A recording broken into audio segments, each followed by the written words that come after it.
Let me see if it will. Okay, okay. So, certain Bibles do not have that verse.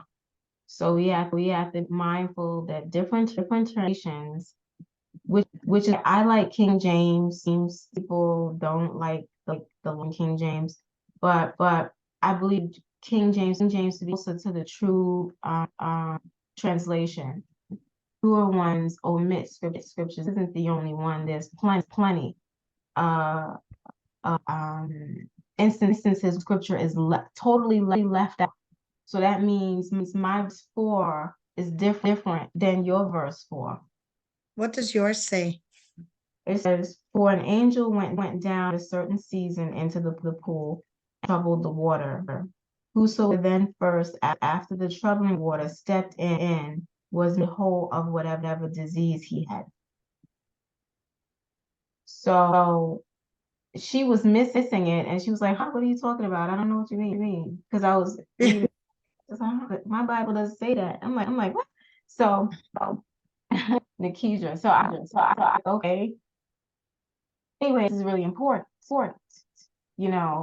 because when I talk this passage, I start asking questions. This okay? So you mean to me that all people were in competition for a healing, and it's the angel Lord that bring it up that says, hey, compete, and whoever gets here, you can be healed, but everyone else can't. And ask questions like is that how it works? And why put all these people in competition fields? If you remember our Revelation Bible study, this came up because we reading this for some reason. We were reading this, and I think it was the first time that Francisco was on because he talked about it.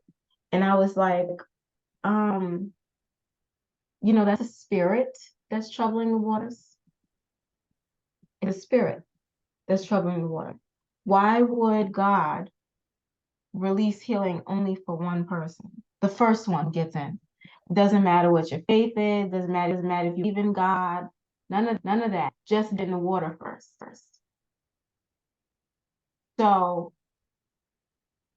then it brings us to the fact that there are fallen angels who disobey God with the devil. We talked about that, right? They're still angels. So it makes me think this is not, these angelic angels that assignment from God. These other beings. I don't want to say witchcraft, but this does seem like a godly thing that these people are just waiting to get them to be healed. If it was, then why does Jesus to the man, do you be healed? He totally like forget about that water. If that was God's way of healing these people, why is Jesus like you need that water over there, right? So there's something else going on here. These people are just around, and they gotta wait for angel at a certain season, at a certain time to stir the water. So one person, and everybody just waits till the next time. That's like a godly move to make, right? Right. So there. Hopefully I answered your question, but it was very long-winded. No, it makes a lot of sense because you were like, what do you have on 4? And I see the number 4, but it had a little tiny little thing and I had to tap it so that it can open up and drop down the text. So then my 5 says, one who was there had been an invalid for 38 years. When Jesus saw him lying there and learned that he had been in this condition for a long time, he asked him, do you want to get well? Sir, the invalid replied, I have no one to help me into the pool when the water is stirred. That's why I didn't understand it. I'm like, why does that water have to be who's moving, who's stirring it? I know back in the day they didn't have like those pools when I go on vacation that like swish around. Like, because they're calling it a pool.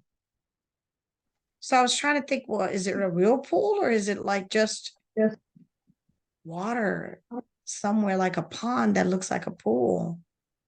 I don't know. Because it's it for literally says a pool. to say it says there's Eshron by the sheep market up, which is called in Hebrew tongue Vesta, having 5 porches.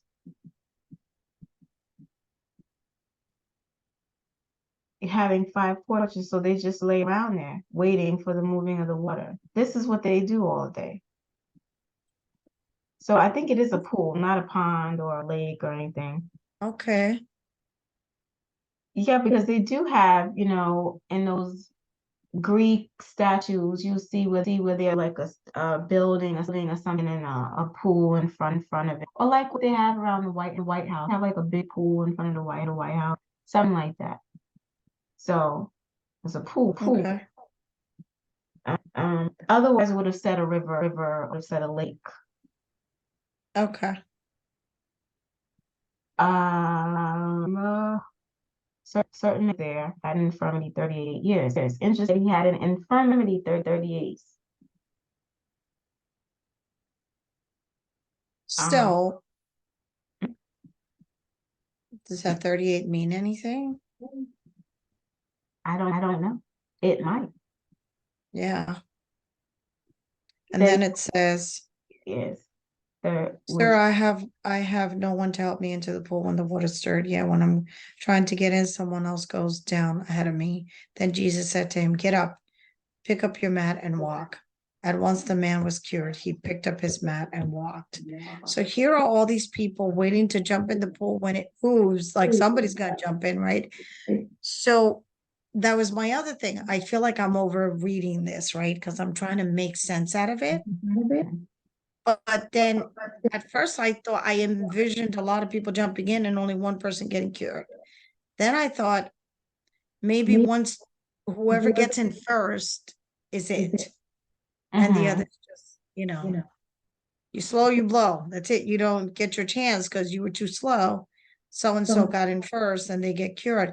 And what a coincidence had it that they're saying that they would get cured. And I'm like, really?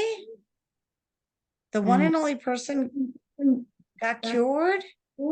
But yet, in front of all these people that are waiting to jump into this pool, Jesus tells this man, pick up your mat and go and walk. And Mm-hmm. then imagine everyone there looking around and saying, what just happened? So they asked him, who is this fellow who told you to pick up and walk? The man who was healed had no idea who it was, for Jesus had slipped away into the crowd that was there. Later, Jesus found him at the temple and said to him, see, you are well again. Stop sinning, or something worse may happen to you. Mm-hmm. So I imagine that the man was doing something, Mm-hmm. Right. but he was at the temple. So, I imagine that the man was doing something. And then it says the man went away and told the Jewish leaders that it was Jesus who made him well. Mm-hmm. And it says, so because Jesus was doing these things on the Sabbath. Okay, so then we go into this, right? The Jewish leaders began to persecute him. In his defense, Jesus said to them, my Father is always at his work to this very day, and I too am working. For this reason, they tried all the more to kill him. Not only was he breaking the Sabbath, but he was even calling God his own Father, making himself equal with God. So here's what got me about the Sabbath. So I'm always hearing how we have to keep the Sabbath, keep the Sabbath. Some people do it on Saturday, some people do it on Sunday. It depends the religion and the this and the that. Yet, really supposed to keep the Sabbath, you know. I get the impression here that somebody needs you on any of these days, you serve. You don't say, oh, it's Sabbath. Sorry, sucks to be you. You gotta wait till tomorrow. Exactly. Like if it's Saturday, you gotta wait till Sunday, or if it's Sunday, you gotta wait till Monday. Like I just felt like, no. somebody needs you, you go on and do what you're supposed to do. Mm-hmm. That's the impression that I got from this reading, right? Exactly. Then he says, very truly, I tell you, the son can do nothing by himself. He can do only what he sees his father doing, because whatever the father does, the son also does. For the father loves the son and shows him all he does. Yes, and he will show him even greater works than these, so that you will be amazed. For just as the father raises the dead and gives them life, even so the son gives life to whom he is pleased to give it. Okay, I'm going to stop there because he's saying a lot. Mm-hmm. Mm-hmm. The father raises the dead and gives them life. The only one that I knew he did that to was one person in the Bible that I read. Well, And that was, now I can't remember the name. as the father raises us up, that's what he does. He raises the dead and quicken. Even so the son is whom he will. So isn't he addressing what he just did? Father does it, and so it also raises up the dead and gives them life. Yours says gives them life, right? Yeah, and gives them life, but he had not raised anyone from the dead and given them life, except for one person at this point in the Bible, which at the point that we're reading it right now, we haven't come across that.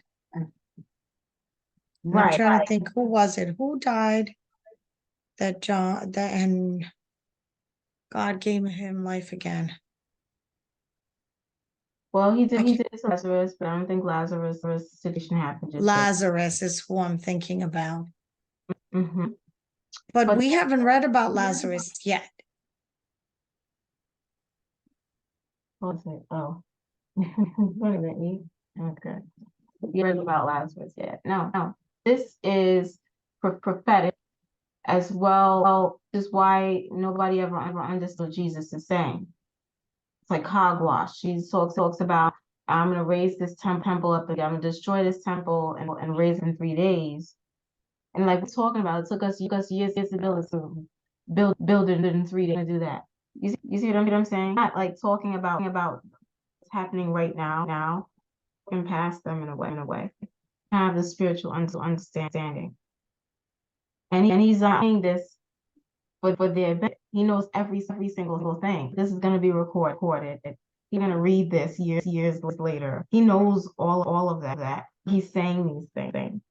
So it's just really interesting how it goes about. Are you there? Oh, I didn't want to lose you. It's interesting how he goes about being really particular about his words. And he even says, he who has spiritual ear to hear can hear what the Spirit is saying. So they don't have spiritual ears or eyes.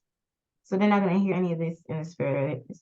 Let them know what's happening at. Even the disciples are like, what are you talking about? You know what I mean? So at the time, this sounds ridiculous. Imagine trying to decipher it now, and we know what we know. To them, this is absolutely ridiculous. What he's saying. It makes no sense. Yeah, it sounds like, if I tear it apart, it sounds crazy, a little confusing to me. So then he says, moreover, the Father judges no one, but has entrusted all judgment to the Son, that all may honor the Son just as they honor the Father. Whoever does not honor the Son does not honor the Father who sent him.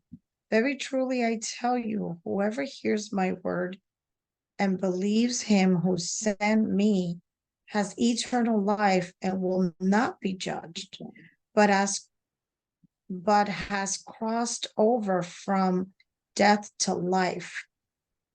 Very truly, I tell you, a time is coming and has now come when the dead will hear the voice of the Son of God, and those who hear will live. For as the Father has life in himself, so he has granted the Son also to have life in himself. And he has given him authority to judge because he is the Son of Man.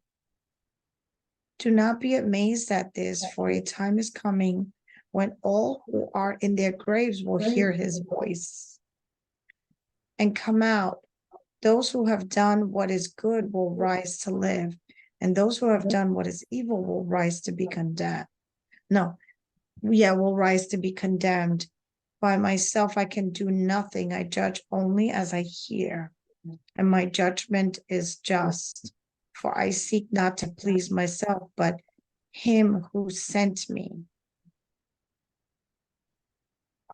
And he really went on just talk and talk and talk. Okay. Then he says, if I testify about myself, my testimony is not true. There is another who testifies in my favor, and I know that his testimony about me is true. Who was testifying in his favor? Was this John the Baptist? Who is he talking about here? What verse that? So I can get you sent to John. 31. Okay. If I bear 30. witness of my witness is not true. There is an bears witness of me, and I know witness that the witnesses of me is true. Yes. Because the next verse he says, "Who sent unto John, and he bear witness unto the truth." He's talking about John the Baptist, the one that came before him that said, "I'm not worthy to untie his shoes." John the Yeah. So you have sent to John, and he has testified to the truth. Not that I accept human testimony, but I mention it that you may be saved. John was a lamp that burned and gave light, and you chose for a time to enjoy his light. Mhm. I have testimony weightier Reader. than that of John, Mhm. for the works that the Father has given me to finish, the very works that I am doing, testify that the Father has sent me. And the Father who sent me has himself testified concerning me. You have never heard his voice nor seen his form, nor does his word dwell in you. For you do not believe the one who sent, the one he sent. You study the scriptures diligently because you think that in them you have eternal life. Yeah, these are the very scriptures that testify about me. Yet you refuse to come to me to have life. So scriptures were already written and people were reading and following them, yet they weren't believing that he was who he is. Mm-hmm. I do not accept glory from human beings, but I know you. I know that you do not have the love of God in your hearts. I have come in my Father's name, and you do not accept me. But if someone else comes in his own name, you will accept him. What does that mean? Someone coming in their own name. What does it mean for someone to come in their own name? Is that your question? I don't know what that meant. But if someone else comes in his own name, you will accept him. Like, meaning like the Pharisee or a king or that. Basically saying it's okay if they do it. It's a problem when I do it. That's basically what he's saying. Like those coming, you believe whatever they have to say. But the true one, you don't need me. That's it. You need me for who I am. You don't need to be standing in front of. You don't know who you're to. But if Joe Schmo over there said that in the third, you would believe it. That's what he's saying. Okay. How can you believe since you accept glory from one another, but do not seek the glory that comes from the only God?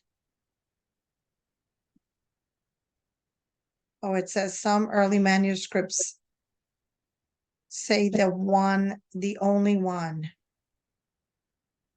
from the only God. Okay.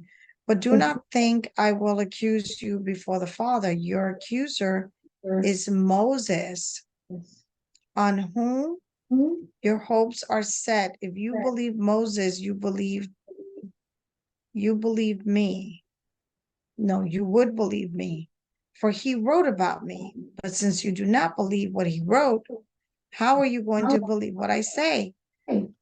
Okay, what does that mean? What is So he talking about? go back to the Mosaic law and the time of Moses, there were the Israelites came out of Egypt. Then Moses went on and he got these ten commandments from God that order to the people that the people was to follow.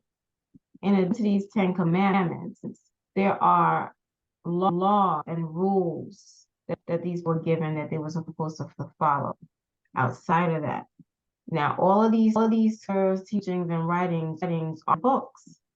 So this they're referring to. This came from Moses' time writings.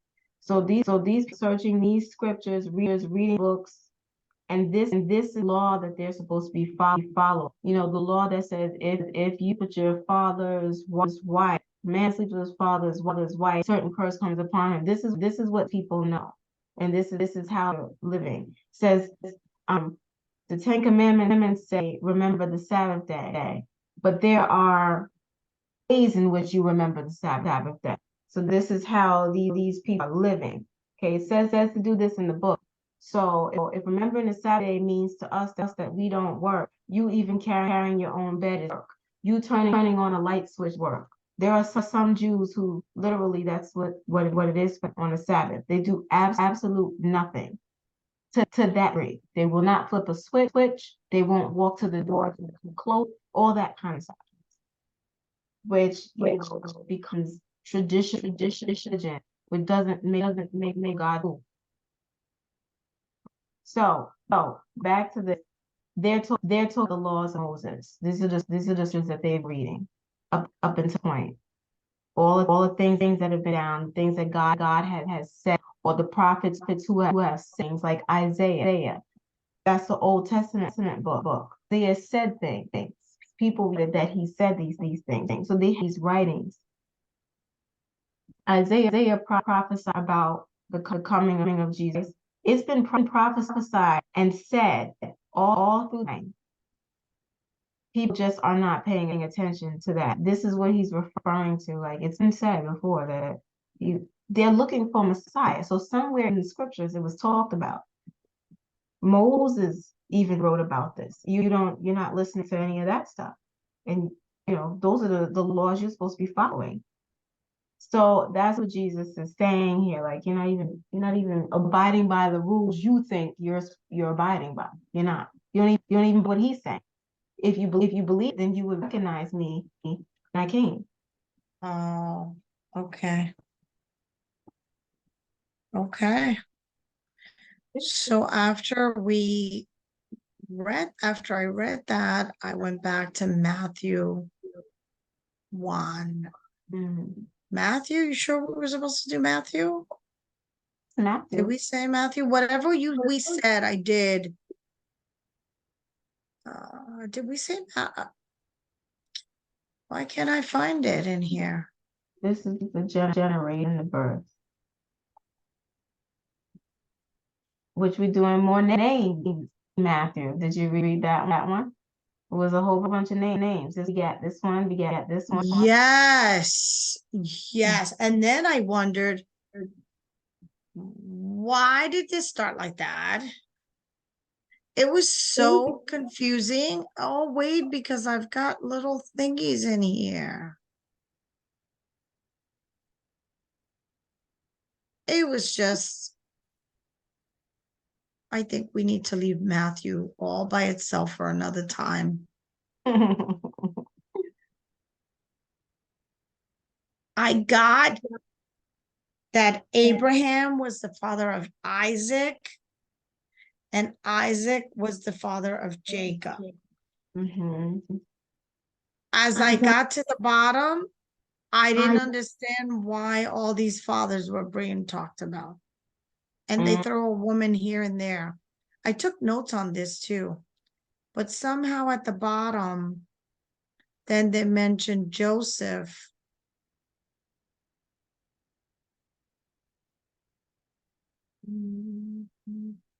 Joseph. Number 20. Matthew 1:20. One is 19. Joseph husband being a just man. This is After Matthew 19. You were mentioning 19 beginning. Yeah, but it was in Matthew 1:19.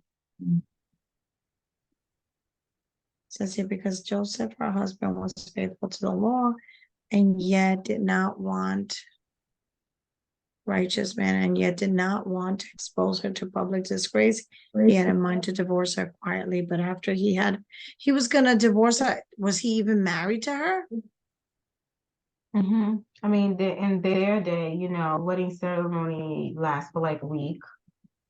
And once you say that you're betrothed to the person, that's your intended. Because it says his mother Mary was pledged to be married to Joseph. But before they came together, she was found to be pregnant through the Holy Spirit.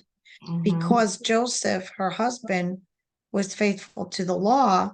And I'm like, wait, she was pledged to be married, but then they referred to him as the husband anyway. That's a good point. Like he's her husband before they got married.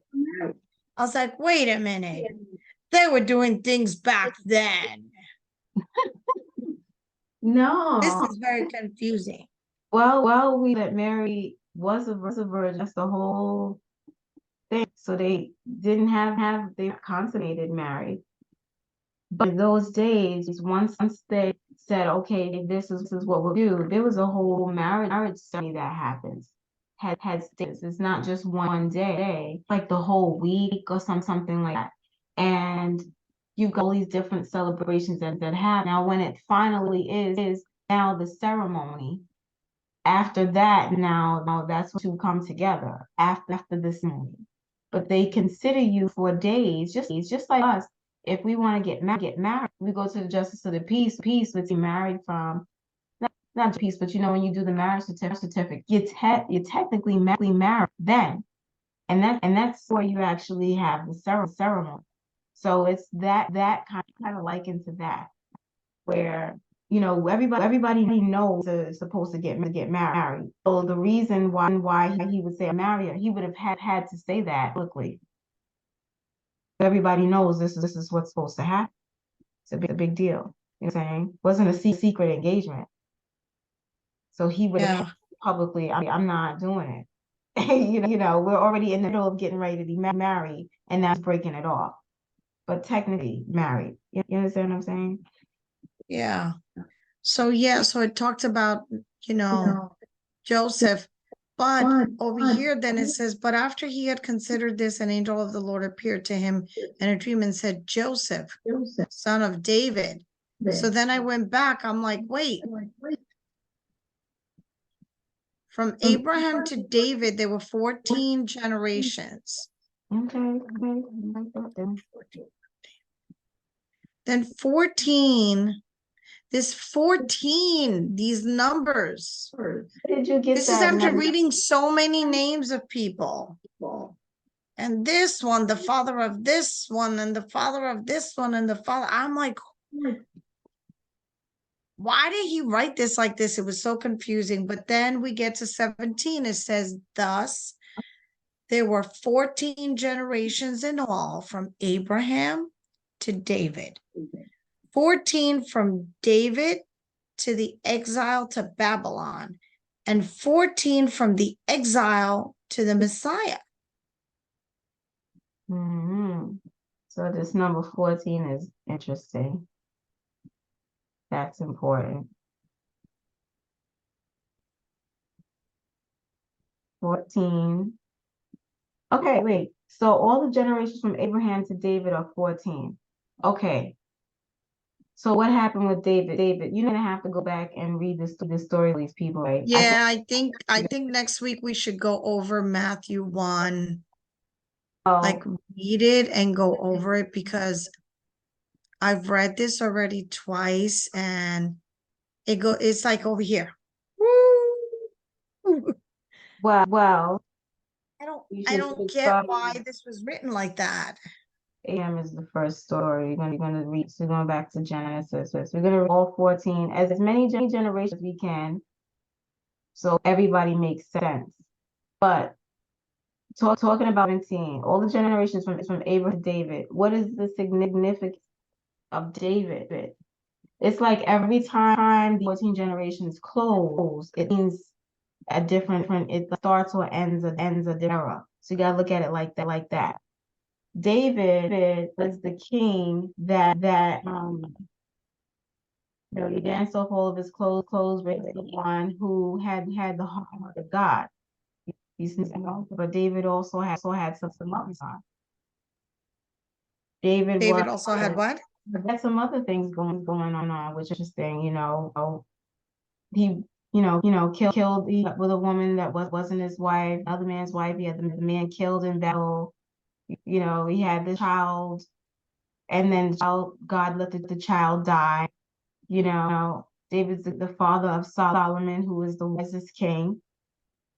That's what we talked about. I just realized what we talked about. We said that we would start learning the stories of each one of them individually. It just came to my mind. Wait, did I write that down in here? Let me see if I have it in my notes of Bible study because I forget everything. Okay, where is it? Bible study. And we were in October 16th. Was the last time I took notes? Oh, I have down that we needed to read John 6 and learn who were the Sumerians, Ah, yes. the Passover festival, and Jacob's story. Jacob's story, and I think so. So let me look up Jacob Abraham. We'll do Jacob, but probably Abraham. I'm going to put this in here so that we can remember. Learn about Abraham and David. I don't know enough about David. Sounds like a lot of crazy stuff, yet I don't know why David is so significant after doing all these things. Abraham was the father of Isaac, Isaac the father of Jacob.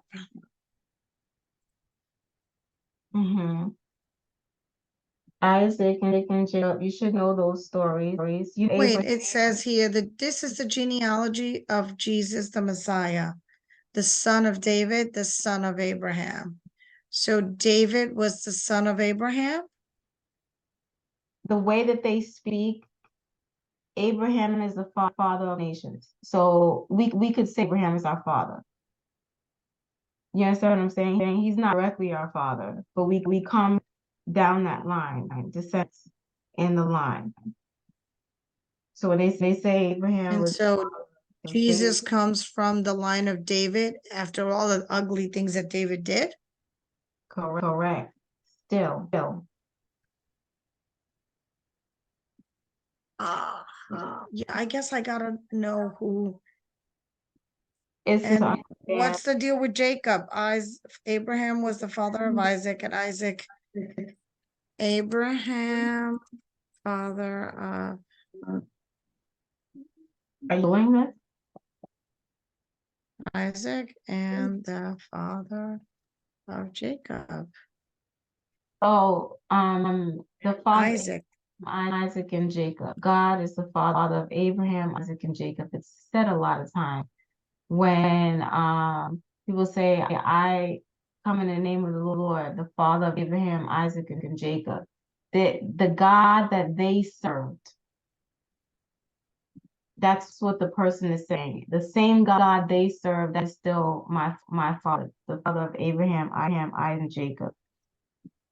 The God of Abraham, Isaac, and Jacob. Abraham, the father of all nations. Isaac was his son. Jacob was Isaac's son. But it could be said that Abraham is Jacob's father, his grandfather. You know what I'm saying? But they say father. You even go down to the David and say that Abraham was his father, but it was his great grandfather. So that's the way they speak. So the way that it's spoken, it's almost like if there could be other gods, but this God is the one. Yes. What are you shaking your head? Yes. How could that be possible? So okay. So again, we think, okay, we believe God, but there are I'm thinking there's only one God. Why? okay, so there's only one true and living God. Okay. Words like when you hear people say, oh yes, I believe in God, you question what God they believe in. Because some people worship their toilet seat. That's their God. Some people worship television, and that's their God. Some people actually have statues, and they worship that statue God. Hence the Pharaoh in Egypt, sorry, that wouldn't let people go, called on this statue God. And so there are spirits, like we talked about at the beginning of this, that inhabit it, spirit that do things. Pharaoh was able to match Moses with a stick that which with witchcraft, with magic. And his stick also turned to a snake like Moses did. Moses' stick devoured arrows. You know what I'm saying? So people worship other gods. They make these other things gods. If hence God would have had to say, if you do all of these things and you follow me, then you'll have all this, because there's an alternative that people have chosen way back then. They not to do what God said, to erect statues, to is that the golden calf. They created an idol and praising and worshiping the idol, which is why Moses down and broke the tablets, and he saw that they had all of these things. He was away from them. So technically, people can choose to worship other gods, but there's only one true and living God, which is God of Abraham, Isaac, and Jacob. And we're very specific using those names because we know that they worship the one and true living God. So you'll see in scripture where people will say, God of Abraham, Isaac, and Jacob. They say it just like that to know exactly what God it is that they're talking about, because people worship Ashtaroth and what's the other one?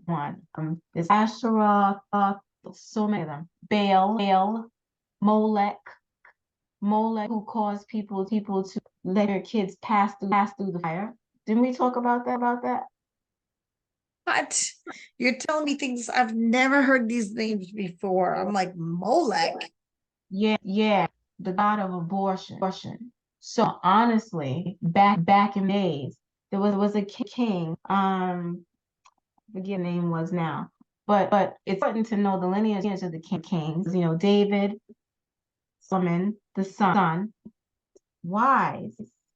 He gets them from God. But God said, do not be any strange women, because if you do, they're going to take you away. They're going to do these other things. Did it anyway. And then what he ended up doing was he strayed away from God, which was seldom talked about. Very wise king, but he strayed away from God. He disobeyed, and he ended up introducing idolatry into the temple. He brought idols into the holy temple. So just gonna cut us off. I think it is. Shoot. Oh, 1 minute. You want to log in again quickly? Yeah. Because we have to Yeah. pray. So jump off. And we Oh, sorry.